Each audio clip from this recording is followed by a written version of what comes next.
Mars media நேயர்களுக்கும் அன்பர்களுக்கும் இந்த நாள் இனிய நாளாக அமைய எல்லாம் வல்ல இறைவனை பிரார்த்திக்கின்றோம். இந்த சேனல் உங்களுக்கு பிடிச்சிருந்தா மறக்காம சப்ஸ்கிரைப் பண்ணுங்க, ஷேர் பண்ணுங்க, லைக் பண்ணுங்க, கமெண்ட் பண்ணுங்க. எனதருமை கன்னிராசி அன்பர்களே, இந்த பதிவில் நம்ம என்ன பார்க்க போறோம் அப்படின்னா 2024ஆம் ஆண்டு ஜூன் மாத ராசி பலன். இந்த ஜூன் மாசத்துல உங்களுக்கு எந்தெந்த கிரகங்கள் அற்புதமா வேலை செய்ய போறது, எந்தெந்த கிரகங்கள் மூலமா நீங்க கவனமா இருக்கணும், பரிகாரமா என்ன பண்ணினா ரொம்ப விசேஷம் அப்படிங்கிறத பத்திலாம் நம்ம இப்ப தெளிவா பார்க்க போறோம். முதல்ல கிரக அமைப்புகளை பார்ப்போம். அஷ்டமஸ்தானத்துல செவ்வாய் பகவான் 8ஆம் இடம் ஆட்சி. அடுத்தபடியா பாக்கியஸ்தானத்தில் விரையாதிபதி சூரிய பகவான், 4-7 குடைய அதிபதி குரு, 1-2-9 குடைய அதிபதி சுக்கிர பகவான், ராசிநாதனும் ஜீவனாதிபதியுமான புத பகவான். இவங்க 4 பேரும் 9ஆம் இடத்துல இருக்காங்க.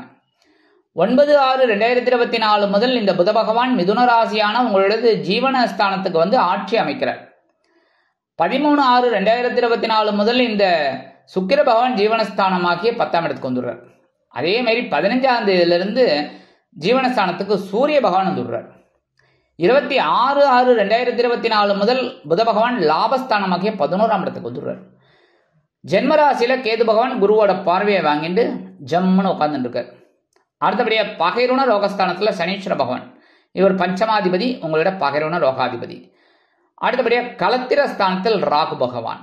இதுதான் கிரக அமைப்புகள், சஞ்சாரங்கள், சுழற்சிகள், பெயர்ச்சிகள்.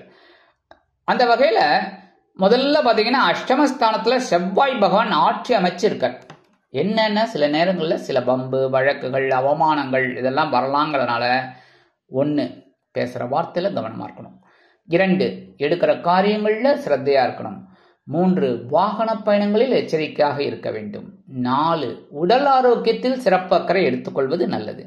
இந்த 4ஐயும் நீங்க அற்புதமா மெயின்டைன் பண்ணிட்டு வாங்கோ.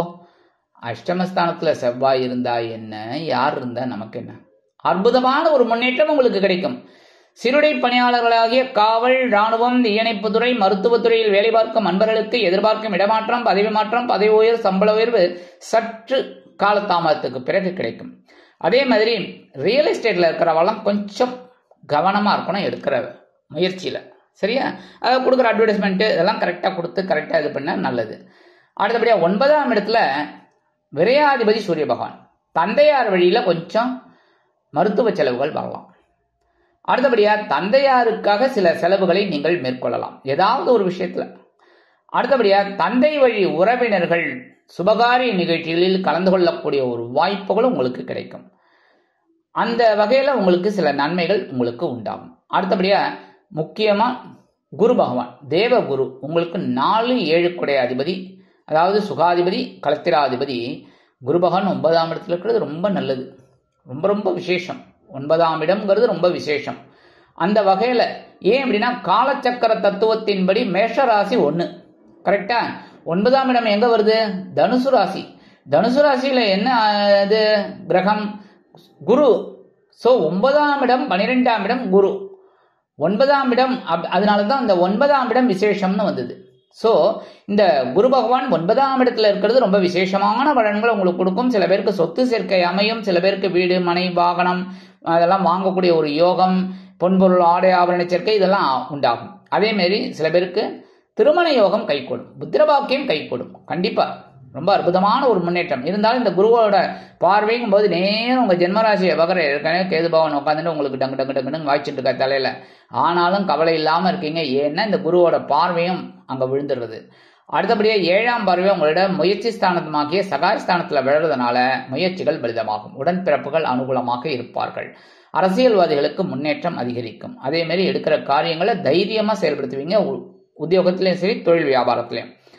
அடுத்தபடியா 9ஆம் பார்வை உங்களோட 5ஆம் இடமாகிய பஞ்சமஸ்தானத்தை பார்க்கறதுனால பூர்வீக சொத்துக்கள் உங்க கைக்கு வரத்துக்கு வாய்ப்புகள் இருக்கு. குழந்தைகள் ஆதரவாக இருப்பார்கள். ஆன்மீக விஷயங்களில் அதுக்காக நீங்க புனித பயணம் இல்லைன்னா குலதெய்வ பிரார்த்தனைகளை நிகழ்த்தி மகிழ்வீர்கள்.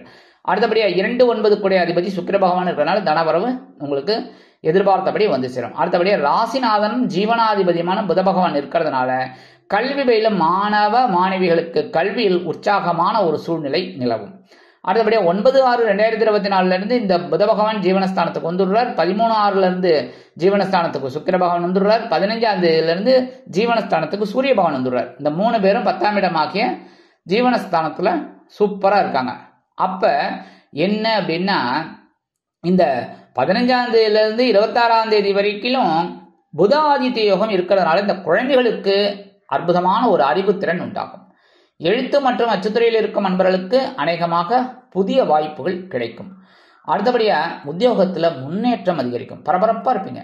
அதாவது என்ன வேலை பலு இருந்தாலும் சரி, வேலை பலுவே இல்லைன்னாலும் உங்களோட வேலையில கண்ணும் கருத்துமா இருப்பீங்க. உத்தியோகத்துல தொழில் வியாபாரத்துல ரொம்ப கவனமா இருக்கிறதுனாலே உங்களுக்கு உயர்வுகள் ஆட்டோமேட்டிக்கா கிடைக்கும். ஜீவனம் விருத்தி அடையும். சில பேருக்கு புதிதாக தொழில் தொடங்கக்கூடிய ஒரு வாய்ப்புகளும் உண்டாகும். 26/6/2024 முதல் இந்த புத பகவான் லாபஸ்தானத்துக்கு வந்துடுறதுனால அற்புதமான முன்னேற்றத்தை இன்னுமே நீங்க பார்க்கலாம். ஏன்னா எந்த அளவுக்கு நம்ம பரபரப்பா வேலை செஞ்சோமோ அதுக்கு உயர்வுகள் வரணுமோ இல்லையோ, அப்ப இந்த புத பகவானால உங்களுக்கு லாபம் கிடைக்கும். அடுத்தபடியாக ஜென்ம ராசியில கேது பகவான், இதான் ஐயா பிரச்சனை. அதே மாதிரி கலத்திரஸ்தானத்துல ராகு, இதுவும் தான் ஐயா பிரச்சனை. என்ன பண்றது? சில கிரகங்கள் அப்படி இப்படிதான் இருக்கும். அதுக்காக 9 கிரகங்களும் சூப்பரா இருக்கும் அப்படின்னு நம்ம எதிர்பார்க்க முடியாது. சில கிரகங்கள் அப்படி இப்படி இருக்கும், நம்ம எச்சரிக்கையா இருக்கணும். அவ்வளவுதான். அதுக்காக நம்ம முதல்லயே சொன்னேன் பாருங்க, எந்தெந்த கிரகங்கள் உங்களுக்கு நன்மை செய்ய போறது, எந்தெந்த கிரகங்கள் மூலமா நீங்க கவனமா இருக்கணும்.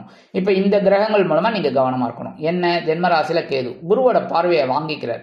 அதே சமயம் கலத்திரஸ்தானம்ங்கிறதுனால நண்பர்கள் விஷயத்துல கொஞ்சம் கவனமா இருக்கணும். கூட்டாளிகள் என்ன அப்படின்னா தொழில் வியாபாரத்தில் இருக்கிறவெல்லாம் அனாவசியமான பிரச்சனைகள் கூட்டாளிகள்கிட்ட வச்சக்கூடாது. அதே மாதிரி நண்பர்கள்ட்ட தேவையில்லாத ஒரு வாக்குவாதம் இதெல்லாம் தவிர்க்கிறது நல்லது. ஏன்னா நம்ம தான் பெரிய ஆளு, நம்ம சொல்றதை தான் எல்லாரும் கேட்கணும் அப்படின்னு நினைச்சுக்க கூடாது.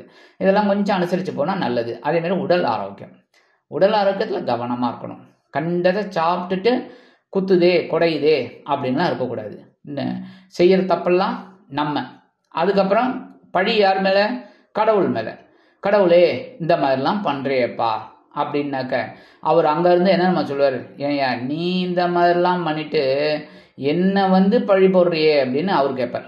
கரெக்டா? அவர் கேட்க மாட்டாருங்கிற தைரியத்துலதான் நம்ம பேசிட்டு இருக்கோம். என்ன அந்த வகையில உடல் ஆரோக்கியத்துல கவனமா இருக்கணும். எடுக்கிற காரியங்கள்ல கவனமா இருக்கணும். பேசுற வார்த்தையில நிதானமா இருக்கணும். உடல் ஆரோக்கியத்துல கவனமா இருக்கணும். இந்த மாதிரிலாம் இருந்தா ரொம்ப விசேஷம். சரியா? அடுத்தபடியா பகை ருண ரோகஸ்தானத்துல சனீஸ்வர பகவான், இதுதான் உங்களுக்கு பெரிய பிளஸ் பாயிண்ட். இதுதான் பெரிய பிளஸ் பாயிண்ட். ஏன்னா 6ஆம் இடம்ங்கிறது இந்த சனீஸ்வர பகவான் இருக்கிறது ரொம்ப விசேஷம்.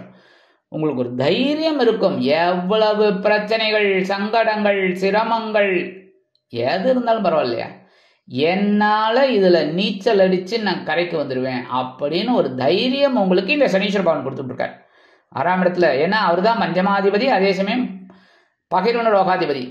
என்ன பூர்வீக சொத்துக்கள் உங்களுக்கு கைக்கு கிடைக்கிறதுக்கு, சொத்துக்கள் வரத்துக்கு வாய்ப்புகளே இந்த சனீஸ்வர பகவான் தான். ஏன்னா 5ஆம் இடத்துல நீங்க என்னென்ன புண்ணியம் பண்ணிருக்கீங்களோ அந்த புண்ணியத்தெல்லாம் இந்த சனீஸ்வர பகவான் ஆயுளுக்காரகன் உங்களுக்கு கொடுத்துட்டு இருப்பார். அதனால உடல் ஆரோக்கியத்துல கவனமா இருந்தா போறோம். சரியா? நான் சொல்றது என்னன்னா உடல் ஆரோக்கியத்துல கவனமா இருக்கணும். நிறைய பேர் இந்த கன்னிராசியை சேர்ந்த அன்பர்கள் உடல் ஆரோக்கியத்துல கவனமா இல்லை. உடல் ஆரோக்கியத்துல கவனமா இருக்கணும். இருந்தால் பிரச்சனைகள் குறையும். அடுத்தபடியா உடல் ஆரோக்கியம் நல்லபடியா இருக்கும் அப்படிங்கிறதுக்கு ஒரு இது இருக்கு. கவனமா இருந்தா போறோம். மற்றபடி கொடுக்கல் வாங்கல்ல இருக்கிறவாளுக்கெல்லாம் ஓரளவுக்கு சிறப்பான சூழ்நிலை அமையும். இந்த இடத்துல உத்தியோகத்துல இருக்கிறவாளுக்கெல்லாம் மறைமுக எதிர்ப்புகளை முறியடித்து வெற்றி காணக்கூடிய ஒரு திறமை அதிகரிக்கும். அதே மாதிரி அதே இதனால இருக்கிறதுனால இந்த உத்தியோகத்துல உங்களுக்கு ஒரு பெரிய ஒரு பதவி கிடைக்கிறதுக்கு, முன்னேற்றம் கிடைக்கிறதுக்கு, உயர்வு கிடைக்கிறதுக்கு வாய்ப்புகள் இருக்கு. அதே மாதிரி தொழில் வியாபாரத்துல நீங்க வைக்கிறது தான் சட்டம். இப்படித்தான் நீங்க ஒரு ஸ்கெட்ச் போட்டு வருவீங்க. அது உங்களுக்கு ஒர்க் அவுட் ஆகும், நல்லபடியா இருக்கும். அதனாலேயே இந்த சனீஸ்வர பகவான் உங்களுக்கு பெரிய பிளஸ் பாயிண்ட்னு சொன்னேன். 3ஆம் பார்வையா உங்க அஷ்டம ராசியை பார்க்குற செவ்வாய் பகவான் அங்கே உட்கார்ந்துட்டு இருக்கார். சில நேரங்கள்ல கொஞ்சம் குழப்பம் இருக்கும். அப்படிங்கிறதுனால உடல் ஆரோக்கியத்துல சிறப்பு அக்கறை எடுத்துக்கிறது நல்லது. சரி, பரிகாரமா என்ன பண்ணினா ரொம்ப விசேஷம் அப்படின்னா எல்லாருக்கும் சொல்ற மாதிரி உங்களுக்கும் சொல்லிகிட்டே தான் இருப்பேன். மாசம் என்ன புற்றுக்கோயில் போயிட்டு வருது ரொம்ப நல்லது. ஏன்னா ராகு 7ஆம் இடத்துல கேது ஜென்மராசியிலும் இருக்கிறதுனாலேயே சில குழப்பங்கள் வரலாம். அப்படிங்கிறதுனால இந்த குழப்பத்தெல்லாம் தீக்கணும் அப்படின்னா அம்பாள் வழிபாடு, புற்றுக்கோயில் நாகர் வழிபாடு தான் உங்களுக்கு ரொம்ப விசேஷமான பலன்களை கொடுக்கும். மனசுல இருக்கிற குறைகளை போக்கும். புரியுறதா? அதனால கண்டிப்பா செவ்வாய்க்கிழமை, வெள்ளிக்கிழமை, ஞாயிற்றுக்கிழமை புத்துக்கோயில் போயிட்டு வருது ரொம்ப விசேஷம். முடியாத பட்சத்தில் கண்டிப்பாக ஒரு நாள் போயிட்டு வாங்கோ, போயிட்டு மனமுருகி வழிபாடு பண்ணிட்டு வாங்கோ. ரொம்ப அற்புதமான பலன்கள், மனக்குறைகள் உங்களுக்கு தீர்ந்து ஒரு பெரிய ப்ளஸ் பாயிண்ட்டாக அமையும். அடுத்தபடியாக முருகப்பெருமான மனசார தியானம் பண்ணுங்க. என்ன 8ஆம் இடத்துல செவ்வாய் பகவான் இருக்காருங்கிறதுனால செவ்வாய்க்கு அதிதேவதை முருகப்பெருமான். முருகப்பெருமான வழிபாடு பண்ண உங்களுக்கு பெரிய நன்மைகள் கண்டிப்பாக கிடைக்கும். இந்த வீடு மனை வாகனம் அதெல்லாம் வாங்குறதுல ஒரு பிரச்சனைகள் இருந்ததுன்னா அதெல்லாம் தீரும்.